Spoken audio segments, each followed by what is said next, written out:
नमस्कार दोस्तों, मैं आप सभी का अपने YouTube चैनल स्पाई ट्यूटोरियल में स्वागत करता हूं। उम्मीद करता हूं आप लोगों की तैयारी बहुत ही अच्छी चल रही होगी। जैसा कि पिछले 2 लेक्चर में हम लोगों ने सर्कुलर मोशन का जो बेसिक टर्म था जैसे रेडियल एक्सेलरेशन, टेंजेंशियल एक्सेलरेशन और एंगुलर एक्सेलरेशन इन सब की बेसिक प्रॉपर्टीज के बारे में डिस्कस कर लिया था। आज के लेक्चर में हम सेंट्रीपिटल और सेंट्रीफ्यूगल फोर्स के बारे में डिटेल में सीखेंगे और इस पे कुछ क्वेश्चंस करेंगे। तो अगर आप चैनल पर आए हैं, वीडियो देख रहे हैं, शांति से 35 से 40 मिनट देखिएगा, आपका सारा डाउट्स क्लियर हो जाएगा। चलिए शुरू करते हैं आज का टॉपिक। तो क्या है पहला topic?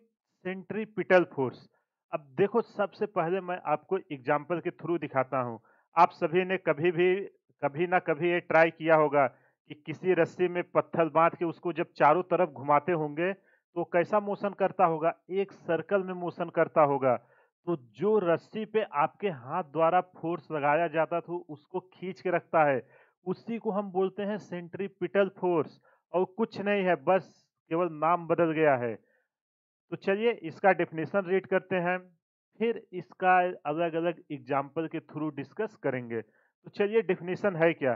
Centripetal force is the component of force acting on an object in curvilinear motion which is directed towards the axis of rotation or center of curvature। देखो ये कह रहा है कि सेंट्रीपिटल फोर्स वो फोर्स है जो आपका कर्वीलिनियर मोशन हो या सर्कुलर। देखो, सर्कुलर मोशन का मैंने शुरू में ही बताया था कि सर्कुलर मोशन का ये मतलब नहीं कि पार्टिकल आपका सर्कल में ही मूव कर रहा है। अगर आपका एंगुलर पोजीशन टाइम के रिस्पेक्ट में चेंज हो रहा है तो उसको भी हम सर्कुलर मोशन की कैटेगरी में रखते हैं। तो वही वो बोल रहा है कि जो फोर्स का कंपोनेंट है अगर वो सेंटर की तरफ डायरेक्टेड हो तो उसको हम सेंट्रीपिटल फोर्स बोलते हैं। अगला पॉइंट है, it is observe from N inertial frame of reference. आपको आइडिया होगा जब हम Newton's law of motion study कर रहे थे, वहां पे इनर्शियल और नॉन इनर्शियल फ्रेम के बारे में डिटेल में डिस्कस किया था। इनर्शियल फ्रेम वो फ्रेम होता था जिसमें आपके न्यूटन्स के जो लॉ ऑफ मोशन है वो सब वैलिड होते थे। तो चलिए इसके कुछ एग्जांपल्स हैं, उसको देखते हैं। तो देखो, आप जैसे पहला देखो, इसमें ये क्या कर रही है? एक इसके हाथ में देखो, यहाँ पे हाथ में पकड़ी हुई है एक बॉल। इसको अपने चारों तरफ घुमा रही है। जब इसको घुमाया जा रहा है तो रस्सी के कारण इसके हाथ की तरफ एक फोर्स लगेगा कि नहीं? जो इसको सर्कल में घूम रहा है तो कोई ना कोई फोर्स तो इसको बैलेंस कर रहा है कि नहीं, इस पार्टिकल को। जो फोर्स इसको बैलेंस कर रहा है उसी को हम बोलते हैं सेंट्रीपिटल फोर्स। दूसरा एग्जांपल आप देखिए कि एक रोड है, रोड पे आप लोग देख रहे होंगे जहां यू टर्न या कहीं सर्कल होता है, चौराहे पे देखते होंगे जब कार घुमाते होंगे, अगर जो राइट साइड बैठा है वो लेफ्ट की तरफ झुक जाता है कि नहीं, तो वो एक सर्कुलर मोशन की डायरेक्शन में जाने की कोशिश करती है, जिसपे आपका सेंट्रीपिटल फोर्स उस पे अंदर की तरफ लगाता है। इसलिए आपको फोर्स का एहसास होता है। आई होप ये दोनों एग्जाम्पल से आपको क्लियरिटी आ गई होगी। तीसरा एग्जाम्पल है going through a loop on a roller coaster. देखो ये कि कोई इंक्लाइंड प्लेन है, देखो ये सब, इस पे एक रोलर जा रहा है। तो इस पॉइंट के अकॉर्डिंग देखो ये क्या कर रहा है, एक मोशन कर रहा है। तो जो इसका फोर्स का कंपोनेंट है वो किसकी तरफ है? सेंटर की तरफ है। तो इसको हम क्या बोलेंगे? सेंट्रीपिटल फोर्स बोलेंगे। अगला आप देखिए, जैसे अर्थ है, अर्थ क्या करती है? सूर्य के चारों तरफ चक्कर लगाती है। तो सूर्य क्या कर रहा है? अर्थ का जो ग्रेविटेशन के कारण बंधा हुआ है, ये अपने एक्सिस से दूर नहीं जाती। तो कौन सा फोर्स इसको बांध के रखा है? सेंट्रीपिटल फोर्स, जिसके कारण इसके चारों तरफ घूम रही है। आई होप एग्जाम्पल से आपको क्लियर हो गया होगा कि सेंट्रीपिटल फोर्स होता क्या है, और इसके अलग अलग एग्जाम्पल लेके मैंने यहाँ पे आपको दिखाया। चलिए इसके मैं और एग्जाम्पल लेके दिखाता हूँ डेफिनेशन, ताकि और अच्छे से क्लियर हो जाए। तो देखो ये क्या कर रहा है कि कोई एक सर्कल है, ठीक? मान लेते हैं एक सर्कल है। इसके बाद क्या कर रहा है कि अगर कोई पार्टिकल कर्वीलिनियर मोशन कर रहा है, तो चलो एक पार्टिकल ले लेते हैं, इसका अलग-अलग पोजीशन ले लेते हैं। यहाँ पे मान लेते हैं भी से मोशन कर रहा है, इधर इस डायरेक्शन में आया सेम मोशन भी, इधर आया भी और यहाँ पे आया भी। तो जो यहाँ से फोर्स लगेगा, ये सब किसकी अगर इस सर्कल में मूव कर रहा है तो कोई ना कोई फोर्स इसको बैलेंस करके रखेगा कि नहीं? इसको बोलेंगे एफ। वही फोर्स यहाँ पे बैलेंस करके रखेगा, तभी तो सर्कुलर मोशन पॉसिबल है कि सेंट्रीपिटल फोर्स उस फोर्स को बैलेंस करके रखना चाहिए। तो देखो सारा किसी भी पॉइंट पे लो, फोर्स किधर उसका टुवर्ड्स है? सेंटर की तरफ। सेंटर को हम नाम दे देते हैं ओ। आई होप आपको क्लियर हो गया होगा डेफिनेशन। अब चलिए इसका एक्सप्रेशन देखते हैं। एक्सप्रेशन मतलब फार्मूले सब क्या-क्या होते हैं सेंट्रीपिटल फोर्स के। तो चलिए एक्सप्रेशन में सबसे पहले हम वही जो पिछले लेक्चर में हम डिराइव किए थे, सबसे पहले एक क्या ले लेते हैं, एक सर्कल ले लेते हैं। मान लेते हैं कोई एक पार्टिकल है, यहाँ पे कलर चेंज करते हैं पी। ठीक, ये इसका सेंटर है ओ। यहाँ से कितना एंगल बना रहा है? थीटा एंगल बना रहा है। अब देखो जब यहाँ से मोशन करना शुरू करेगा तो मान लेते हैं v इक्वल टू कॉन्स्टेंट, एक यूनिफॉर्म वेलोसिटी से मोशन कर रहा है। ठीक, यूनिफॉर्म वेलोसिटी क्या होगी? मतलब वेलोसिटी किसी भी पॉइंट पे लोगे कांस्टेंट होगा। अब देखो एक्सेलरेशन का क्या सीन है? एक तो एक्सेलरेशन इसके अलोंग लगेगा, जिसको हम नाम दिए थे रेडियल एक्सेलरेशन। अगर रेडियल और टेंजेंशियल आपको क्लियर नहीं है, एक पूरा लेक्चर बनाया हुआ हूँ, जाके वहां से देख लीजिए। अगर यहाँ से एंगल थीटा बना रहा है, यहाँ हम हॉरिजॉन्टल ड्रॉ करेंगे तो ये भी एंगल थीटा बनाएगा। और अगला एक्सेलरेशन क्या आएगा? जस्ट इसके पैरेलल क्या आएगा आपका? टेंजेंशियल, जिसको नाम देंगे एटी। अब देखो यार, अगर वेलोसिटी कांस्टेंट है, पिछले लेक्चर में मैंने एक प्रॉपर्टीज दिखाई थी, अगर आपका वेलोसिटी कांस्टेंट है, चलो यहां मैं लिख देता हूं, let particle moves with constant speed, let particle moves with constant speed भी। ठीक है, आपका ये जो पार्टिकल यहाँ P है, ये कांस्टेंट स्पीड v से मोशन कर रहा है। इसके बाद क्या हुआ उसको हम लिखते हैं। v क्या है? v है कांस्टेंट, और कांस्टेंट अगर v हुआ तो इसको हम क्या बोलेंगे? Uniform velocity. यूनिफॉर्म वेलोसिटी मतलब हर पॉइंट पे आपकी वेलोसिटी क्या रहने वाली है? सेम रहने वाली है, कहीं भी जाओ। अब जब यूनिफॉर्म वेलोसिटी समान हुई तो टेंजेंशियल कंपोनेंट क्या आता था? जीरो आता था। पिछले लेक्चर में पूरा प्रूफ के साथ आपको दिखाया था, जाके पिछला लेक्चर अटेंड कर लीजिए, क्योंकि अगर आप उसको नहीं अटेंड करोगे, बहुत सारी चीजें हैं जो उससे इंटर रिलेटेड हैं। तो चलिए अब टेंजेंशियल एक्सेलरेशन क्या आ गया आपका? जीरो। यहाँ भी मैंने जीरो लिख दिया। और अब कौन सा एक्सेलरेशन बचा है? रेडियल। और रेडियल का क्या फार्मूला होता था? v square divided by r. R क्या था? यहाँ पे मान लेते हैं इस सर्कल का रेडियस r। ठीक, अब हमें चाहिए क्या? यहाँ लिख देता हूँ r equal to radius of circle. देखो यार, फार्मूला आप लगाने से पहले क्या नॉमेनक्लेचर है वो सब पता होना चाहिए। और v क्या है? यहाँ v है आपकी स्पीड। ठीक, अब हमको क्या चाहिए? Direction of resultant. जो इसका रिजल्टेंट फोर्स आएगा उसकी डायरेक्शन किधर होगी? इसकी डायरेक्शन होगी सेंटर की तरफ, जिसको हम एफ से नाम देते हैं। तो जो रिजल्टेंट फोर्स आया एफ सी कर देते हैं, सेंट्रीफ्यूगल फोर्स है ना। तो चलो यहाँ लिख देता हूँ direction of resultant force. Direction of resultant force, यही आपका क्या बनेगा? Centripetal force. Direction of resultant force हमेशा किधर रहेगी? ऑब्जेक्टिव में कई बार पूछा है, सेंट्रीपिटल फोर्स का डायरेक्शन किधर होता है? टुवर्ड्स द सेंटर होता है। Direction of resultant force F is towards O, और ओ क्या है आपका? सेंटर है। तो चलो यहाँ लिख देते हैं।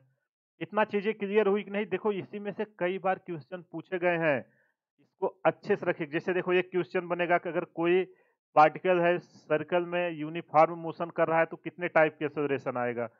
टेंजेंशियल जीरो हो जाएगा, रेडियल बनेगा, एक हुआ।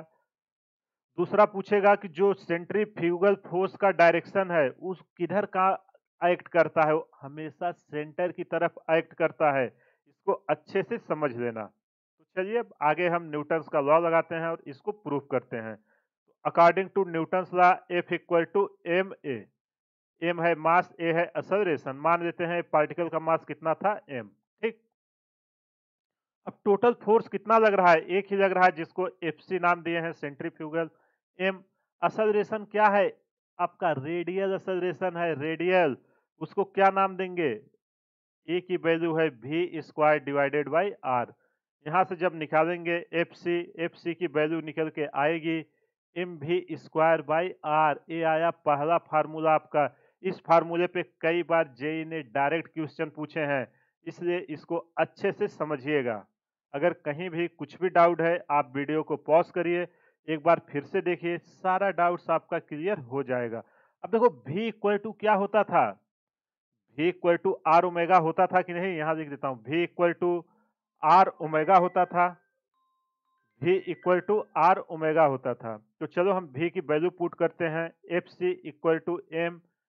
v का क्या है? आर ओमेगा का whole square divided by r. इसको जब सॉल्व करेंगे m r square omega square divided by r. एक आर से एक आर कैंसिल हो जाएगा, बचेगा centrifugal force F c equal to m r omega square. देखो अगर एंगुलर वेलोसिटी दी हो तो आप इस फार्मूले को लगा देना, सेंट्रीफ्यूगल फोर्स पूछे, और रेडियल वेलोसिटी दी हो तो एम भी स्क्वायर, सॉरी, अगर लीनियर वेलोसिटी दी हो तो एम भी स्क्वायर बाई आर लगा देना। चलिए अब ओमेगा है क्या, इसको भी यहाँ हम लिख देते हैं। ओमेगा है आपका एंगुलर वेलोसिटी, और इसी को हम बोलते हैं क्या? नेचुरल फ्रीक्वेंसी होती है एंगुलर वेलोसिटी।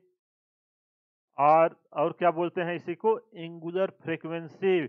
अभी जब आप वाइब्रेशन पढ़ोगे वहां पे फ्रीक्वेंसी एकदम डिटेल में आएगी। अभी बस आप इतना याद रखिए कि पर यूनिट टाइम को हम फ्रीक्वेंसी बोलते हैं। तो चलिए अब इसको और सिंप्लीफाई करते हैं। ओमेगा इक्वल टू क्या होता है? 2 पाई एफ। एफ क्या है? एफ है फ्रीक्वेंसी। ठीक, अब इसकी वैल्यू पुट करते हैं, और एफ इक्वल टू क्या होता है? एफ इक्वल टू होता है 1/t। टी को हम किस में रखते हैं? स्मॉल टी में ही रखते हैं, और टी है आपका टाइम। तो ओमेगा इक्वल टू क्या निकल के आएगा? ओमेगा इक्वल टू निकल के आएगा 2 पाई डिवाइडेड बाई टी। अब चलो इसकी वैल्यू पुट कर देते हैं इस फार्मूले में, तो क्या निकल के आएगा? एफ सी इक्वल टू क्या? एम आर, और ओमेगा की वैल्यू क्या आई है? 2 पाई डिवाइडेड बाई टी का होल स्क्वायर। कभी कभी आपसे अगर टाइम पीरियड ये सब दिया रहे और सेंट्रीफ्यूगल फोर्स पूछे तो m r 2 pi by T का होल स्क्वायर करके इस फार्मूले से आप इजीली निकाल सकते हो। अब कुछ भी पूछे, इसमें इससे ज्यादा कुछ भी नहीं पूछेगा। जितना फार्मूला था हमने डिराइव कर लिया है। अब चलिए इसका क्या क्या है? एफसी क्या है? यहाँ लिख देता हूँ, एफसी है सेंट्रीफ्यूगल फोर्स। आर और 2 पाई ये सब तो हमने लिख ही दिया है, केवल एफसी बचा था, तो इसको भी लिख देते हैं। अब देखो यार, इसके कुछ प्रॉपर्टीज है, उसको हम यहाँ पे लिखते हैं। तो ये देखो, जो आपका सेंट्रीफ्यूगल फोर्स था ना, ये कोई फोर्स है नहीं, लेकिन ये नेसेसरी फोर्स है। अगर कोई पार्टिकल सर्कुलर मोशन करेगा तो इतना मिनिमम फोर्स रिक्वायर्ड होगा, तभी वो सर्कुलर मोशन करेगा। एक मिनट, सेंट्रीफ्यूगल, अभी तो हमने सेंट्रीपिटल की चर्चा कर रहे हैं ना, तो सेंट्रीपिटल ही रहने देते हैं, सेंट्रीपिटल फोर्स। ठीक, आई होप आपको ये समझ में आ गया होगा। एफ सी क्या है? Centripetal force.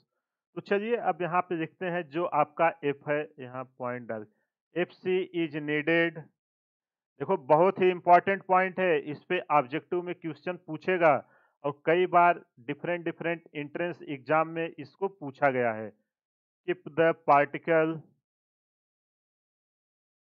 keep the particle moving in a circle। जो आपका पार्टिकल है अगर वो किसी सर्कल में मूव कर रहा है, तो ये जो है सेंट्रीपिटल फोर्स, इतना मिनिमम फोर्स चाहिए उसको कांस्टेंट स्पीड से मूव करने के लिए। इसको अच्छे से याद कर लेना, इस पे क्वेश्चन कई बार एग्जाम में आए हैं, और आगे भी आने की बहुत ही ज्यादा प्रोबेबिलिटी है। अब सेंट्रीफ्यूगल फोर्स आता कैसे है? F c is provided, FC is provided by some external force। किसी एक्सटर्नल फोर्स के द्वारा ही सेंट्रीपिटल फोर्स आपका आता है। जैसे अगर आपके हाथ में कोई पार्टिकल है, आप उसको रस्सी से बांध के घुमाना शुरू करते हो, तो आपका हाथ उस पे एक फ़ोर्स लगाता है, उसके बाद एक सेंट्रीपिटल फ़ोर्स जनरेट होता है, जो उसको मेंटेन करता है कांस्टेंट स्पीड से उस सर्कुलर पाथ पे घूमने के लिए। तो यहाँ फ्रिक्शन फ़ोर्स के कारण आता है मैग्नेटिक फ़ोर्स, और क्या फ़ोर्स है? कूलाम्ब फ़ोर्स है, जो इलेक्ट्रिसिटी में आप देखोगे, कूलाम्ब फ़ोर्स। और क्या है? Gravitational force. एंड अगर कोई टेंशन रहा, जो स्ट्रिंग या चैन इन सब में आती है, ग्रेविटेशनल फ़ोर्स के कारण आता है सेंट्रीफ्यूगल फ़ोर्स। देखा ना पहला एग्जांपल, जब कोई अर्थ जो सूर्य के चारों तरफ घूम रही, तो अर्थ और सूर्य एक दूसरे से ग्रेविटेशनल फ़ोर्स के कारण ही तो बंधे हैं। तो उनके कारण एक सेंट्रीपिटल फ़ोर्स आता है, जो सूर्य की तरफ लगता है। आई होप आपको ये सब समझ में आ गया होगा। अगर कुछ भी प्रॉब्लम है, वीडियो को पॉज़ करिए, एक बार फिर से देखिए, क्योंकि ये एकदम बेस है। अभी आगे जब आप बैंकिंग ऑफ रोड, मौत का कुआँ और वर्टिकल मोशन इन सर्कल में, सारा इसी का एप्लीकेशन आएगा। इसलिए जो पहला, दूसरा और ये तीसरा आज का लेक्चर है, इन्हीं के एप्लीकेशन पे आगे सारे प्रॉब्लम्स होंगे, इसलिए इसको अच्छे से देख लेना। तो चलिए, इसका कुछ नोट है, उसको हम डिस्कस करते हैं। जो यहाँ पे हमने नहीं बताया कि सेंट्रीपिटल फ़ोर्स, फ़ोर्स में काउंट नहीं होता, वो एक रिक्वायर्ड फ़ोर्स है, जो ज़रूरी है उसको सर्कल में मूव कराने के लिए। तो वही यहाँ पे मैंने लिखा है, centripetal force does not act but required for moving in a circle. देखो, सेंट्रीपिटल फ़ोर्स कोई ऐसा फ़ोर्स नहीं जो पार्टिकल पर एक्ट करेगा, लेकिन इतना फ़ोर्स चाहिए कि ताकि पार्टिकल आपका एक सर्कुलर मोशन कर सके, which is being provided by the other forces acting on the particle. और ये तब आता है जब आपके पार्टिकल पर कोई एक्स्ट्रा फ़ोर्स लग रहा है। तो चलो, यहाँ पे मैं इसको डायग्राम से समझाता हूँ। मान लेते हैं एक स्ट्रिंग है, ठीक? यहाँ पे एक मास लटका हुआ है, और स्प्रिंग की लंबाई कितनी है? इसका लेंथ मान लेते हैं है एल। अब इसको हमने यहाँ से फोर्स लगाया, तो इस सर्कल में घूमना चालू करेगा कि नहीं? तो यहाँ पे जब इसका अगर मास एम है, तो इस पे कौन-कौन से फोर्स आएँगे? ग्रेविटी फोर्स आएगा mg, और इसको हमने v मोशन से मूव कराया है। इधर v मोशन से जा रहा है, ठीक? और इस पे कौन-सा फ़ोर्स आएगा? एक mg आएगा, और ये रस्सी है स्ट्रिंग, तो इस पे एक टेंशन डेवलप होगा, होगा कि नहीं? अगर कोई आपसे पूछे, चलो हम मैं क्वेश्चन यहाँ पे लिख रहा हूँ। अगर कोई आपसे पूछे what forces acting on the particle, इस पार्टिकल पर कितने फोर्स लग रहे हैं? What forces. देखो, ये बहुत ही इंपॉर्टेंट पॉइंट है, स्टूडेंट लोग अक्सर इसमें कंफ्यूज होते हैं। इसलिए मैं टाइम लेके आराम से सारी चीज़ें एक्सप्लेन कर रहा हूँ, ताकि सारा डाउट्स क्लियर हो जाए।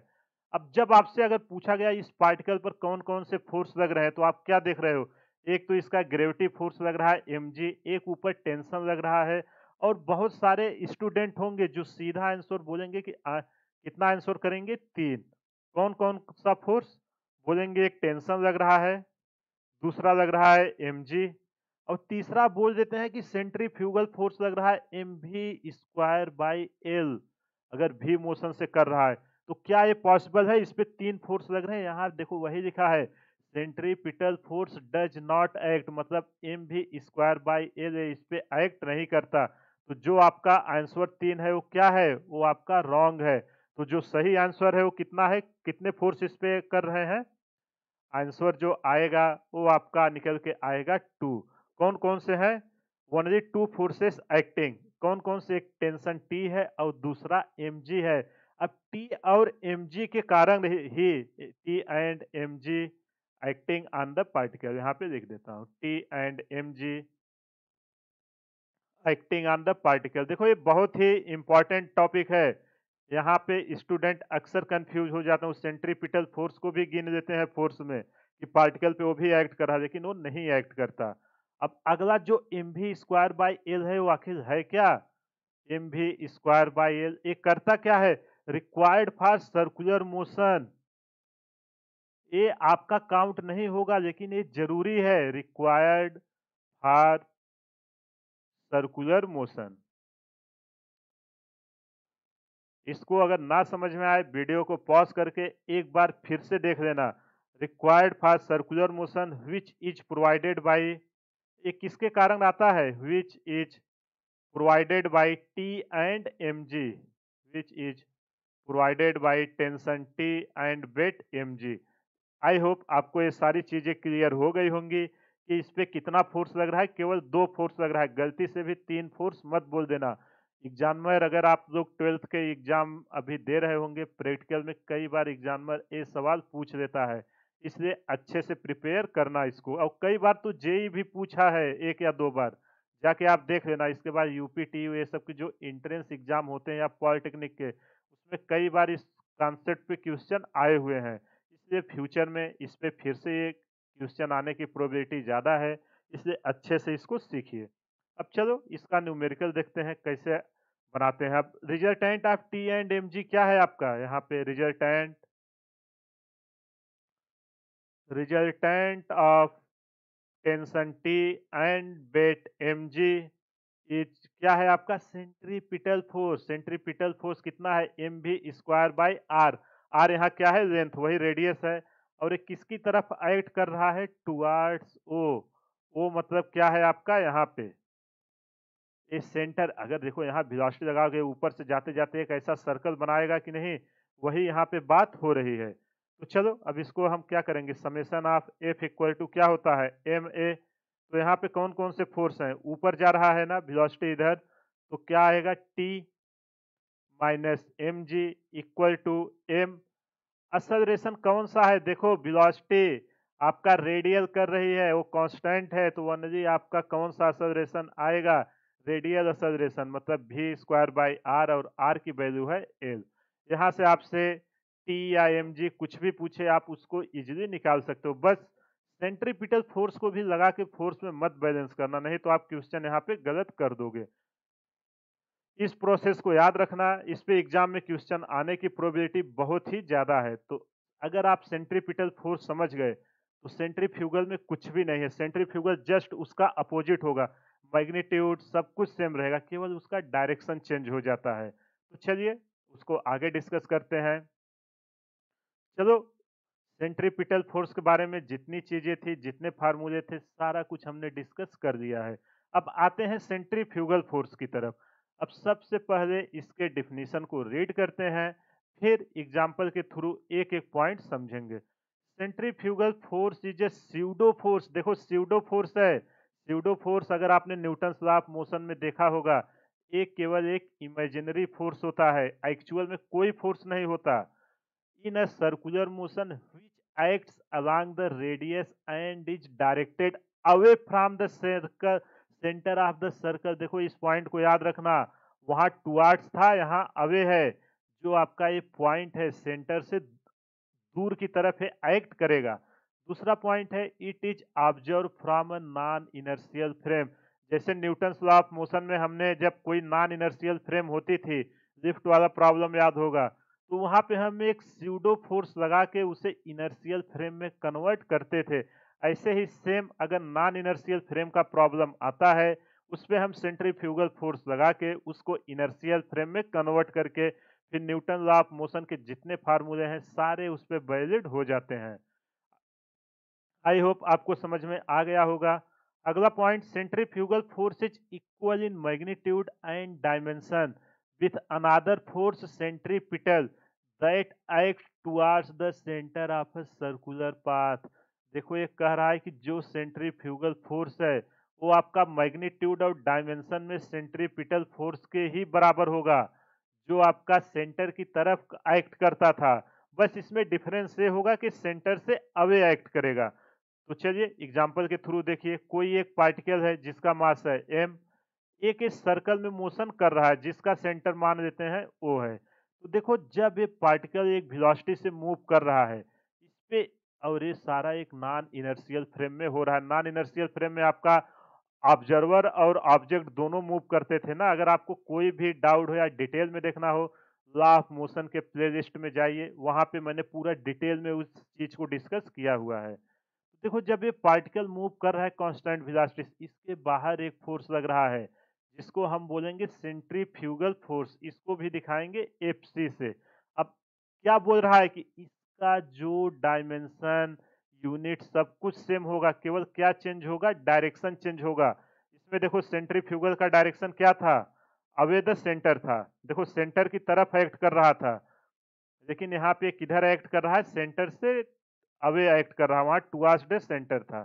तो चलिए इसका भी फार्मूला क्या आएगा, डायमेंशन तो सेम ही है, तो फार्मूला भी सेम होगा, M r omega square.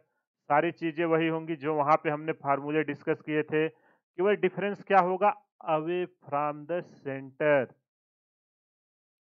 Away from the centre, ये सेंटर से दूर एक्ट करेगा, सेंटर की तरफ एक्ट करता था। सब कुछ सेम है, वनली क्या डिफरेंट है, only direction is opposite, only direction in opposite to किसके है, सेंट्रीपिटल फोर्स के अपोजिट डायरेक्शन है। इसके अलावा सारी चीजें इसमें सेम है। अगर आपने उसको देखा, सारा फार्मूला जो हमने अभी तक डिस्कस उसमें किया, सारी चीजें इसमें वैलिड होंगी। आई होप आपको सेंट्रीफ्यूगल फोर्स समझ में आ गया होगा। अगर कहीं भी कुछ भी प्रॉब्लम है, आप वीडियो को पॉज करिए, एक बार फिर से देखिए, सारा डाउट्स आपको क्लियर हो जाएगा। अब देखो आपको मैं यहाँ और एक एग्जांपल के थ्रू दिखाता हूँ। मान लीजिए आप एक कार में जा रहे हैं, ठीक, या बस है, ये कुछ इस तरीके से एक सर्कल पे टर्न ली। तो कभी भी आपने अगर बस में सफर किया होगा, बस में आप बैठे होंगे, जब देखो ये राइट, अगर आप हैं लेफ्ट साइड घूमती है, तो आप पे एक फोर्स किधर एक्ट करता है, अगर आप यहाँ पे बैठे होंगे कभी भी रियलाइज किए होंगे, एक फोर्स बाहर की तरफ आता है कि नहीं, उसी को हम बोलते हैं सेंट्रीफ्यूगल फोर्स। कार या बस में तो हर कोई ने कभी न कभी तो सफर किए ही होंगे।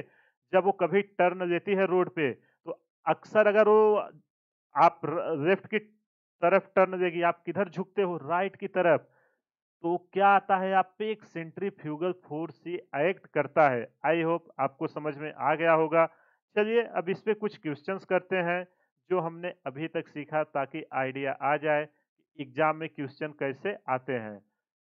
चलिए पहला, उसके पहले एक एग्जांपल यहाँ देख लेते हैं, जो हमने कार वाला वहां दिखाया, यहाँ पे देखो, यहाँ पे एक कार है, when a car in motion takes a sudden turn towards the left. देखो ये इसका सेंटर है, एक कार है जो सर्कुलर मोशन कर रही है। अब ये क्या की कि यहाँ से इसने टर्न मारा, जब टर्न मारा तो जो कार में पैसेंजर बैठे हैं उनको बाहर की तरफ झटका लगता है कि नहीं, रोड पे आप सभी ने देखा होगा। वही बोल रहा है, turn towards the left, passenger in a car experiences an outward push, this is due to the centrifugal force acting on the passenger. तो जिस फोर्स के कारण आप बाहर की तरफ धक्का लगता है, वही आपका सेंट्रीफ्यूगल फोर्स होता है। तो उसको आप ऐसे फील कर सकते हो।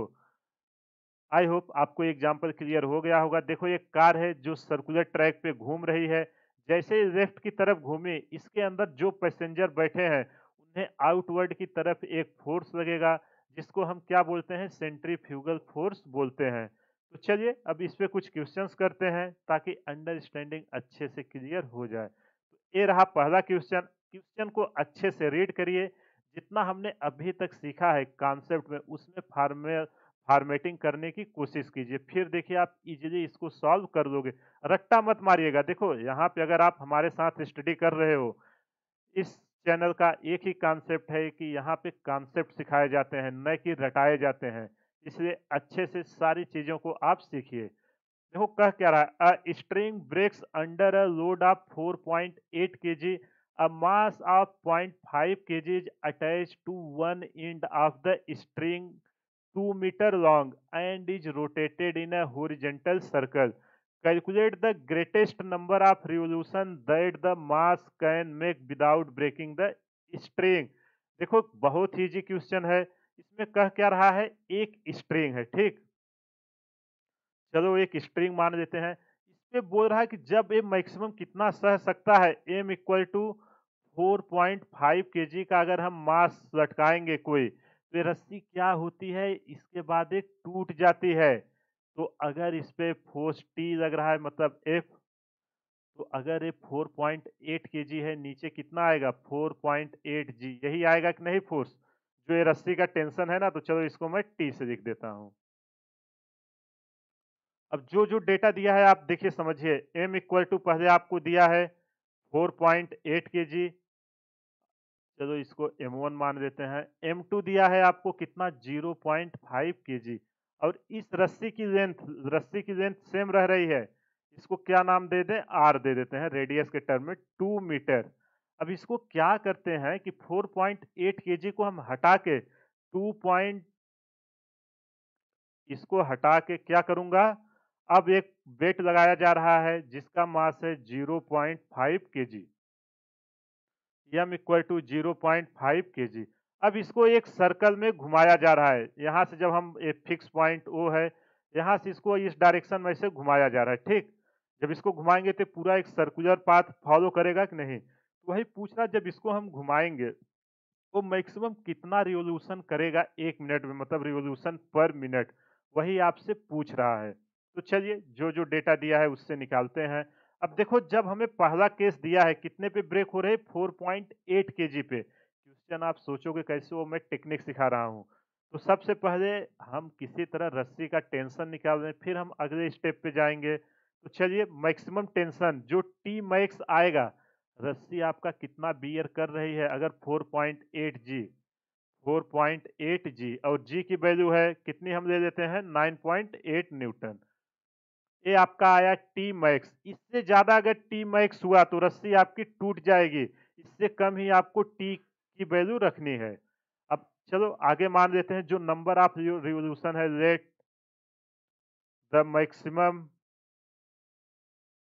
Let the maximum number of revolution कितना रिवोल्यूशन है n मान देते हैं। Let the maximum number of revolution per second मान रहे हैं। देखो वहां टाइम हम सेकंड में डाले थे ना, वो फार्मूला लगाएंगे इसलिए नंबर ऑफ रिवोल्यूशन जो n है उसको हम पर सेकंड में मान रहे हैं।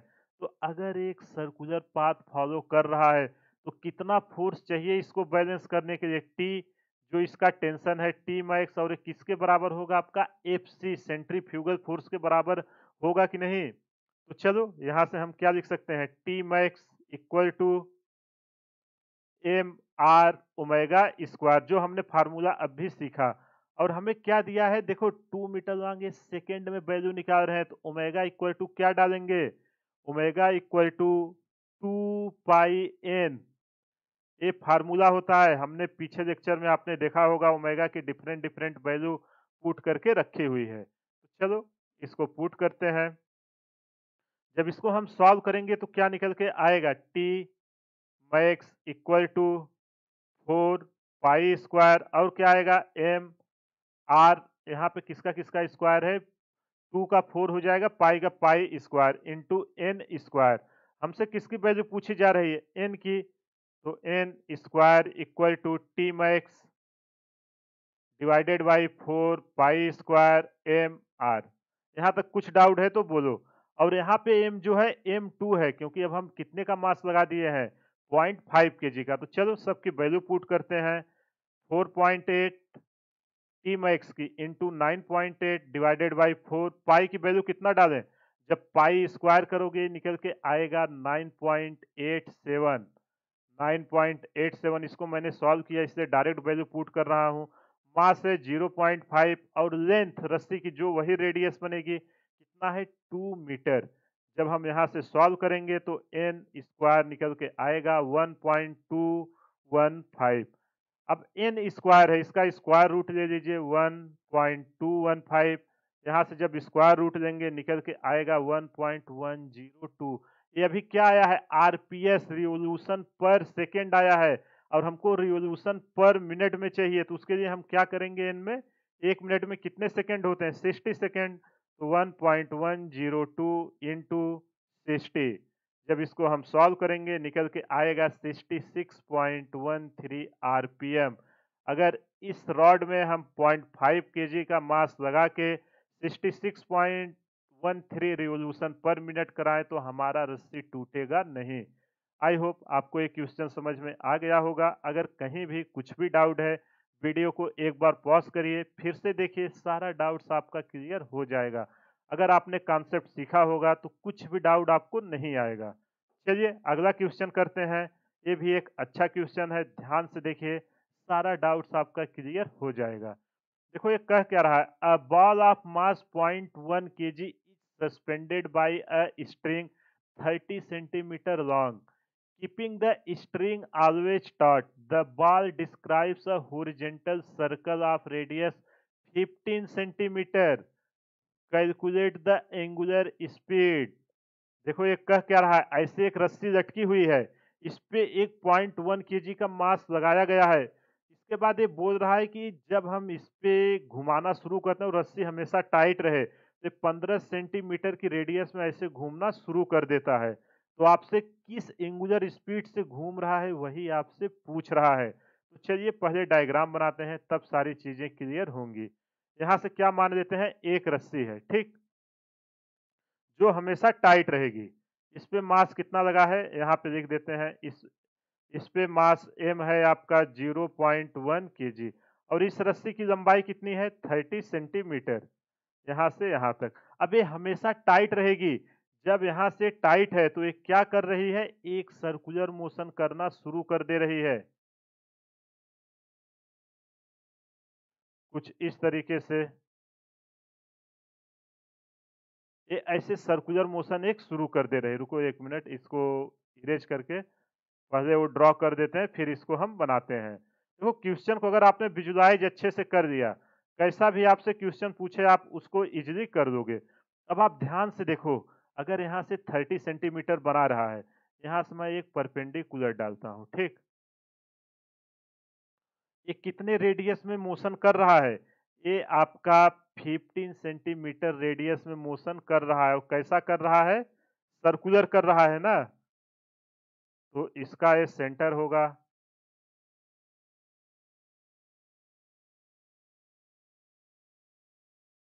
इस तरीके से होगा कि नहीं। ये एक 15 सेंटीमीटर के रेडियस में करना शुरू कर दिया है। यहाँ तक कुछ भी प्रॉब्लम है तो बोलो। अब इसको हम सॉल्व करना चालू करते हैं। अगर यहाँ पे टी है तो यहाँ पे कितना लगेगा, यहाँ पे भी टी लगेगा। और मान लेते हैं यहाँ से एंगल हमारा कितना बना रहा था, थीटा। अब यहाँ से मैं परपेंडिकुलर डालता हूँ। जब इसको मैं यहाँ से डालूंगा, देखो टेंशन के परपेंडिकुलर एक्सिस डाल रहा हूं, तो अगर यहां से थीटा बना रहा है तो यहां से कितना एंगल बनाएगा, यहां से भी थीटा बनाएगा। टी को आप रिजॉल्व करिए। जब टी को रिजॉल्व करेंगे, इस एक्सिस पे कितना आएगा, टी कॉस थीटा। और इसके परपेंडिकुलर कितना आएगा, इस एक्सिस पे टी साइन थीटा। यहां तक कुछ प्रॉब्लम है तो बोलो। अब देखो ये अगर एक सर्कल में मूव कर रहा है तो इसके आउटवर्ड क्या आएगा, आपका एक सेंट्रीफ्यूगल फोर्स आएगा, जिसको नाम दे देते हैं एफ सी। अब चलो इन सबको कुछ नाम दे देते हैं, ओ, इसको क्या नाम दे दें, बी, और इसको जो मास एम है जिस पॉइंट पे, उसको नाम दे दिए ए। अब अगर हमें किसी तरह थीटा पता चल जाए तो सारा वैल्यू हम इसको निकाल सकते हैं। आर की वैल्यू लिख देते हैं 0.15 मीटर। अब देखो हमें थीटा चाहिए साइन थीटा, तो साइन थीटा इक्वल टू क्या होगा, परपेंडिकुलर अपॉन हाइपोटेन्यूज ना। तो चलो हम थीटा निकालने की कोशिश करते हैं। साइन थीटा इस ट्रायंगल में साइन थीटा इक्वल टू, इसका परपेंडिकुलर क्या है, a b divided by hypotenuse. Hypotenuse क्या है आपका, ओ ए। तो देखो आपको ध्यान से, आपको इस सर्कल का रेडियस दिया है, रेडियस कितना दिया है, 15 सेंटीमीटर। यहाँ क्वेश्चन में देखो 15 सेंटीमीटर, और एल रस्सी की वैल्यू कितनी दी है, 0.3 मीटर, जो 30 सेंटीमीटर है। तो दोनों वैल्यू पता है, ए बी की वैल्यू है 0.15 और इसकी वैल्यू है 0.3। जब इसको सॉल्व करेंगे 15 दूना 30 हो जाएगा, निकल के आएगा 1/2। और साइन कितने की वैल्यू 1/2 होती है, sine theta equal to sine 30 degree. जैसे ही हमें थीटा की वैल्यू पता चली तो यहाँ से थीटा की वैल्यू निकल के आई है, कितने एंगल पे है, ये घूम रहा है 30 डिग्री। जैसे ही हमें एंगल पता चला, अब हमें क्या चाहिए, ओमेगा चाहिए, उसको हम आगे निकाल लेते हैं। तो चलिए अब हम फोर्स बैलेंस करते हैं। अगर यहाँ पे एम लग रहा है, नीचे इसका वेट आएगा कितना, एम जी। तो यहाँ पे लिखते हैं टी कॉस थीटा, पहले वाई डायरेक्शन में बैलेंस कर रहे हैं, t cos theta equal to m g. इसको मान लेते हैं इक्वेशन नंबर 1। अब एक दूसरे को हम एक्स डायरेक्शन में बैलेंस करते हैं। एक्स डायरेक्शन में क्या है, t sine theta, t sine theta equal to F c. और एफ सी की वैल्यू क्या है, सेंट्रीफ्यूगल फोर्स की, यहाँ पे m r into omega square, यहाँ पे m r into omega square. बताइए यहाँ तक कोई भी प्रॉब्लम है? बस हमने फोर्स को एक्स और वाई डायरेक्शन में रिजॉल्व करके लिखा है। अब चलिए आगे सॉल्व करते हैं। क्या करते हैं कि डिवाइड जो इक्वेशन 2 है ना, उसको 1 से डिवाइड कर देते हैं। Divide equation 2 by equation 1। तो क्या हमको मिलेगा? इक्वेशन 1 2 था t sin theta equal to m r omega square divided by इधर क्या था टी कॉस थीटा और इधर आपका इक्वेशन 1 था एम जी। जब यहाँ से हम इसको सॉल्व करेंगे टी से टी कैंसिल हो जाएगा, sine theta by cos theta क्या होगा टेन थीटा और यहाँ पे देखो क्या बचेगा एम से एम कैंसिल हो जाएगा, tan theta equal to r omega square by g. कई बार थीटा आपसे डायरेक्ट एंगल पूछ लेता है रेडियस और ये सब देके, तो ये भी फार्मूला आप यूज कर सकते हो, बस इसको अरेंज करने आपको आना चाहिए। तो चलो हमसे ओमेगा की वैल्यू पूछा है, तो ओमेगा इक्वल टू अगर ओमेगा स्क्वायर है तो इधर क्या आ जाएगा अंडर रूट में आ जाएगा जी और इसका क्रॉस मल्टीप्लाई करा देते हैं g tan theta divided by r. देखो सारी वैल्यू अपने को पता है तो हम पुट कर देते हैं। जी की वैल्यू है 9.8 और टेन थीटा थीटा की वैल्यू आई है 30 डिग्री और टेन 30 की वैल्यू 1/√3 होता है डिवाइडेड बाई आर। आर की वैल्यू रेडियस कितना है 0.15 मीटर। जब इसको हम सॉल्व करेंगे ओमेगा इक्वल टू निकल के आएगा 6.14 और इसकी यूनिट क्या होती है एंगुलर वेलोसिटी की रेडियन पर सेकेंड आंसर आएगा। जो आपसे एंगुलर स्पीड पूछा हुआ था एंगुलर स्पीड निकल के आई है 6.14 रेडियन पर सेकेंड। तो जब भी ऐसा क्वेश्चन आए आप सबसे पहले थीटा निकालना, इस पॉइंट पे कितने फोर्स लग रहे हैं, अगर इस रस्सी पे टेंशन टी लग रहा है उसको हम रिजॉल्व करेंगे। यहाँ से थीटा बना रहा था तो यहाँ से भी थीटा बनाएगा, हमने ज्योमेट्री लगाई फिर इसको रिजॉल्व किया टी कॉस थीटा इधर टी साइन थीटा और अगर एक सर्कुलर मोशन कर रहा है तो एक सेंट्रीफ्यूगल फोर्स आएगा एम आर ओमेगा स्क्वायर। इसके बाद एक्स और वाई डायरेक्शन में फोर्स को बैलेंस किया, फिर हमने इक्वेशन 2 को 1 से डिवाइड किया जहां से हमें ओमेगा की वैल्यू मिल गई। आई होप आपको ये क्वेश्चन समझ में आ गया होगा। अगर कहीं भी कुछ भी प्रॉब्लम है आप वीडियो को पॉज करिए, एक बार फिर देखिए क्वेश्चन, सारा डाउट्स आपका क्लियर हो जाएगा। चलिए अगला क्वेश्चन करते हैं। देखो जितने टाइप के पॉसिबल है क्वेश्चन बनने का सारा क्वेश्चन मैं करा दे रहा हूँ ताकि एग्जाम में कैसा भी क्वेश्चन आए आपसे एक भी क्वेश्चन ना छूटे। इसके अलावा मैं एक प्रैक्टिस सीरीज अलग से चला रहा हूँ आप देखे होंगे जिसमें स्टैंडर्ड बुक के प्रॉब्लम जैसे एससी वर्मा डीसी पांडे या आपका बीएम शर्मा उन सब के प्रॉब्लम डिस्कस करते हैं और उसके साथ जो प्रीवियस ईयर में आए हुए क्वेश्चन है नीट या जेई एडवांस का वो सब डिस्कस मैं करता हूँ। अगर आप इतना कर लोगे एग्जाम में आपका एक सिंगल क्वेश्चन भी नहीं छूटेगा। तो चलिए इस क्वेश्चन को भी सॉल्व करते हैं। A particle of mass 21 gram attached to a string of 70 centimetre length is whirled round in a horizontal circle. If the period of revolution is 2 second find the tension in the string. देखो जो हमने सीखा same उसी concept पे है यार। एक string है, एक्चुअली इसे मुझे तो आपको होमवर्क दे देना चाहिए था लेकिन चलो कर ही देता हूँ।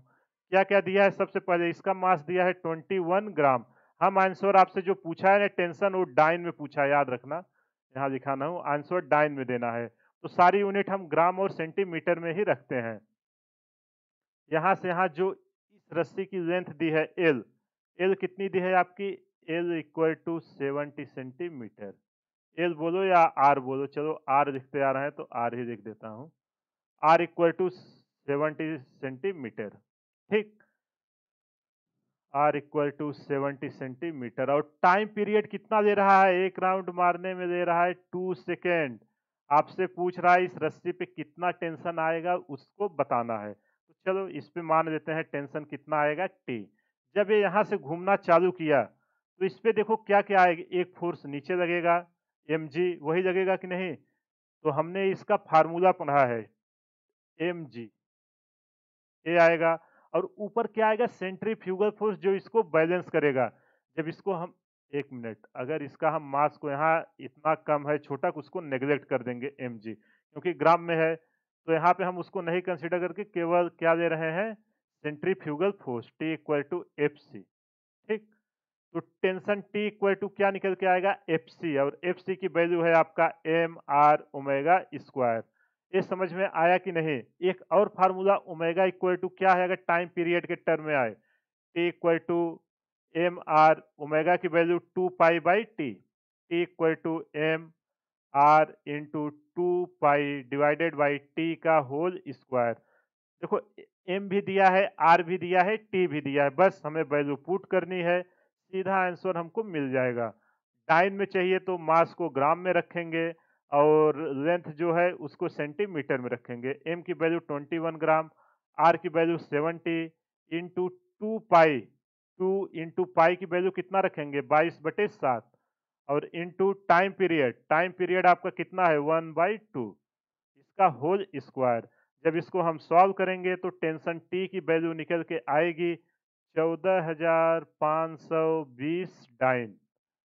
देखो, ये मैंने सॉल्व करके रखा था, इसलिए डायरेक्ट आंसर पुट कर दिया हूँ, बट आप लोग इसको खुद से सॉल्व करिए, तभी आपका कैलकुलेशन अच्छे से इम्प्रूव होगा। आई होप आपको ये क्वेश्चन समझ में आ गया होगा। अगर कहीं भी कुछ भी डाउट हो, आप वीडियो को पॉज करिए, एक बार फिर से देखिए, सारा डाउट्स क्लियर हो जाएगा। तो चलिए, इसी के साथ आज का सेशन समाप्त करते हैं। कमेंट करके ज़रूर बताइए वीडियो आपको कैसा लगा। इसके अलावा एक प्रैक्टिस सेशन अलग से चल रहा है, आप उसको भी फॉलो करिए। इसके बाद आपको फिजिक्स और कहीं से सीखने की ज़रूरत नहीं पड़ेगी। तो सर्कुलर मोशन में जितना बेसिक टर्म था, angular velocity, radial velocity, tangential velocity, या आपका radial acceleration, tangential acceleration, centrifugal force और सेंट्रीपिटल फोर्स, ये सब को हमने डिस्कस कर लिया है। अब इनका एप्लीकेशन बैंकिंग ऑफ रोड, इसके बाद एक मौत का कुआं वाला आपने देखा होगा ना, वो लोग कैसे खेलता है, उसको भी हम इसमें प्रूफ करेंगे।